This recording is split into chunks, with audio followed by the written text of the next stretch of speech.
नमस्कार मित्रों, दत्तात्रेय की जीवन गाथा की इस तीसरी कड़ी के दूसरे भाग में आपका हार्दिक स्वागत है। अगर आपने अब तक इस श्रृंखला के पिछले 3 भाग नहीं देखे हैं, तो हम आपसे निवेदन करते हैं कि पहले आप हमारे चैनल की प्लेलिस्ट में जाकर उन्हें जरूर देखें, क्योंकि यह कहानी क्रमशः जुड़ी हुई है। पिछली कड़ी में हमने देखा कि किस प्रकार एक रहस्यमय अवधूत योगी ने राजा यदु को अपने सेक्स अद्भुत गुरुओं की शिक्षाएं बताई। कैसे पृथ्वी से सहनशीलता सीखी, वायु से स्वतंत्रता, जल से सरलता, अग्नि से शुद्धता, चंद्रमा सूर्य से सेवा और वैराग्य की प्रेरणा प्राप्त की। अब आइए हम इस कथा को आगे बढ़ाते हैं, जहां दत्तात्रेय अपने अंतिम 8 गुरुओं की शिक्षा राजा यदु को देते हैं। ऐसी शिक्षाएं जो न केवल जीवन का दर्शन है, बल्कि मोक्ष की कुंजी भी है। 17वें गुरु की कथा बड़ी विचित्र है। वह है एक बच्चा, एक छोटा बच्चा जो अपने आप में मग्न था, निर्दोष था, किसी की चिंता नहीं करता था। दत्तात्रेय ने उससे आत्म साक्षात्कार की अद्भुत शिक्षा प्राप्त की। बच्चा अपने स्वभाव में मस्त रहता है। वह न आलोचना से डरता है, न प्रशंसा से फूलता है। उसके लिए संसार की अवधारणाएं कोई मायने नहीं रखती। वह जिस क्षण में है, उसमें संपूर्ण है। दत्तात्रेय कहते हैं, जब मैंने उस बालक को देखा तो जाना कि जो आत्मा है वह भी वैसी ही है, सहज, निर्दोष, निष्कलुष। मैंने उस बालक से सीखा कि ब्रह्म को जानने के लिए विद्वत्ता की आवश्यकता नहीं, बल्कि उस बोध भाव की जो किसी छल, कपट या प्रदर्शन से दूर है। 18वें गुरु थे एक कुम्हार, एक साधारण माटी का कारीगर। वह अपनी चाक पर मिट्टी को सावधानी से गूंथता, उसे आकार देता और धीरे धीरे एक सुंदर पात्र बना देता। लेकिन उस पात्र को पकाते समय वह पूरी सावधानी बरतता ताकि वह फूटे नहीं। दत्तात्रेय कहते हैं, कुम्हार से मैंने सीखा कि जैसे वह मिट्टी को बाहर से थपथपाता है और भीतर से सहारा देता है, वैसे ही एक ज्ञानी व्यक्ति को चाहिए कि वह अपने शिष्यों को संयम और प्रेम दोनों से संस्कारित करे। बाहर से कठोरता हो सकती है, लेकिन भीतर करुणा होनी चाहिए। यह जीवन की शिक्षा है, अनुशासन और संवेदना का संतुलन। 19वां गुरु बना एक सांप। यह सर्प किसी बिल या गुफा में नहीं रहता था, बल्कि हर जगह स्वच्छंद घूमता था, परंतु कभी किसी से द्वेष नहीं करता, न आक्रमण करता जब तक कोई उसे छेड़े नहीं। दत्तात्रेय कहते हैं, सर्प ने मुझे सिखाया कि संसार में रहो, लेकिन किसी से बैर मत रखो। लोगों के बीच रहो, परंतु स्वयं को सुरक्षित रखो। आत्मज्ञान के मार्ग पर चलते हुए अहंकार और विवादों से दूर रहना आवश्यक है। आत्मरक्षा जरूरी है, लेकिन आक्रामकता नहीं। 20वां गुरु बना एक मक्खी पकड़ने वाला शिकारी। उसने एक तिलचट्टे को पकड़ने के लिए फंदा बिछाया था और उसमें गोंद लगाई थी। उस गोंद में कई कीट फंस चुके थे, अपने स्वाद, लोभ या मोह के कारण। दत्तात्रेय ने जब वह दृश्य देखा तो ठहर गए।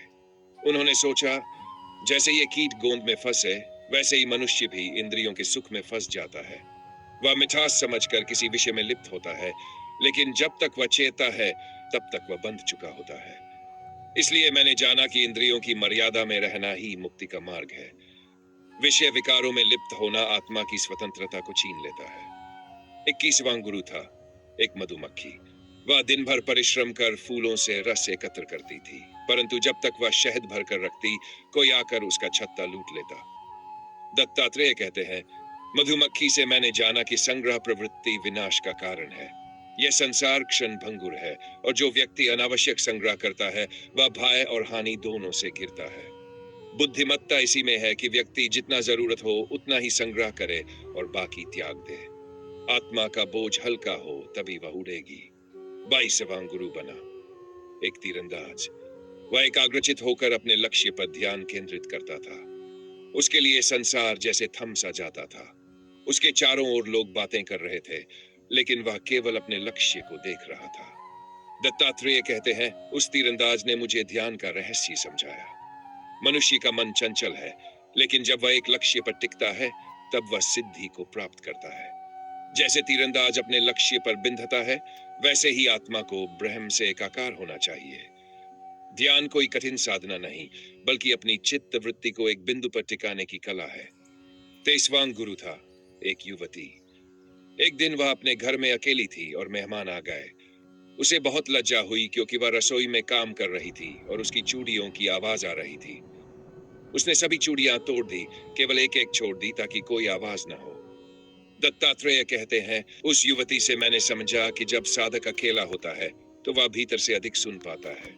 समूह में रहने पर विचारों का टकराव होता है, लेकिन जब व्यक्ति मौन में होता है तब आत्मा बोलती है। साधना के लिए एकांत आवश्यक है।